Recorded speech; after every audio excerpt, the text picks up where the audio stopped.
Hello. Just wanted to pop in and offer a few tips on how to build trust and respect as a leader. So, a lot of times, unfortunately, we will interact with individuals who have acquired a title, and they feel like the only way to develop trust and respect is through fear. And so they pretty much lead with incentives or disincentives. And so, what I will offer is one of the best ways to develop trust and respect among a team that you are leading is to show them that you trust and respect them. Um, a lot of times when I have been a new leader in a situation, generally either I look younger or I actually am younger than most of the people who I am leading. And so, one of the things that I will make a point to do is to ask for feedback and to actually use it. Now, there are times when I ask for feedback and I get feedback, and it is not the best course of action. And so there, sometimes I have to just kind of again step up as the leader, respectfully, and not use their advice. But then there are other times when I can do a quick evaluation and say, well, it's not the best choice, but it's also not going to harm anything.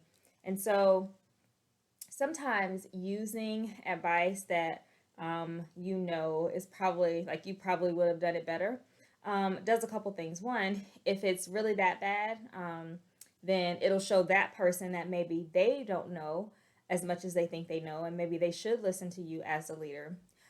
Or and or it can show that person that you were willing to trust them, and um, because you are willing to trust them, they will be more inclined to trust you.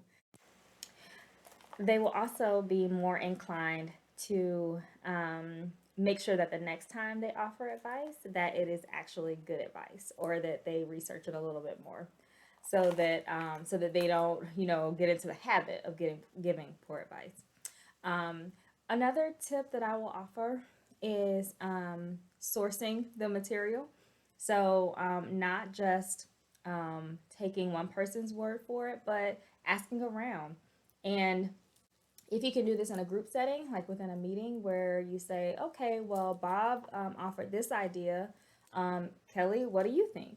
And then allowing for the open exchange of information in front of each other helps the team to see, one, that you're not nodding and smiling, two, that you're not going to take advice and from one person and then go behind their back and talk to someone else about it, and three, that you are actively engaged in the conversation and you're not just you know sitting there trying to tell everyone what to do, or being preferential with one person versus another. You're actually giving everyone around the table or multiple people around the table an opportunity to participate in decision making.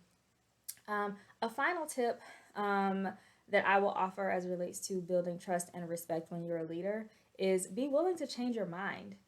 If you come into a situation and you have a fairly clear thought process, which is completely reasonable as a leader, and while the conversation is unfolding, you start to hear different perspectives. If you are unable to change your mind, then what's going to happen is what you're role modeling for your team is that um, you come in and debate and fight to be right or to be the loudest person or the last person standing, as opposed to having dialogue and being collaborative. I have been often amazed at the number of times when I've been able to silence a room simply by changing my mind, simply by listening and then saying, you know what, I didn't initially think that that would be a good idea, but now that I've heard your perspective, we can try it. Let's just see how this goes. That simple act of listening critically and also collaboratively goes a long way with building trust and respect amongst the team. So uh, I know it's difficult out there as a leader, and hopefully, these little tips that I'm offering can help you along the way. Have a great rest of your day.